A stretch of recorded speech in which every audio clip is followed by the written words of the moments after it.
Didime hoş gelmişsen ey şehit Şam baba. Menzil viranemiz oldu çarağım baba.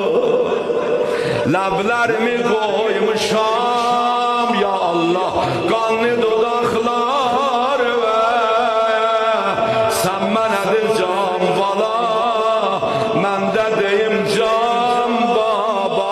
Vay mənim bəxtimə, ay baba, sinəm üstə yat lay lay baba.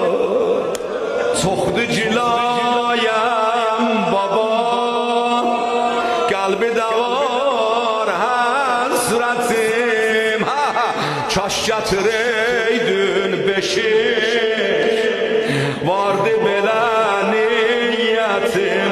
Beşici neyirsən Rüqəyyə? Məcər qundaq edin ya Allah, ya Allah. Boş beşicə mən salayam, qəmli rübabilə ta əskər alay lay salam. Ey solmuş Nilüfer kardeşim, lay lay ey Südemer kardeşim. Kərbəladan bura mən babagan ağladım, qəmli bibimlə sənə naqədə yas saxladım. Sili dəyən məxdidə hey çağıraydım səni, qəmçi əlində vəli şimri vuraydı məni.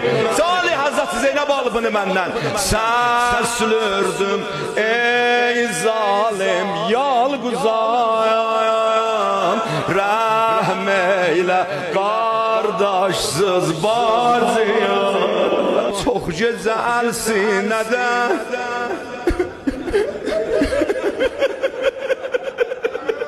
çox gözəl sinədə gözləmişəm əkbəri. Gəh yuxuda görmüşəm qana batan. Səndən də o xaxan ol məndən. Allah Allah Allah. Gəh yuxuda görmüşəm qana batan əsğəri.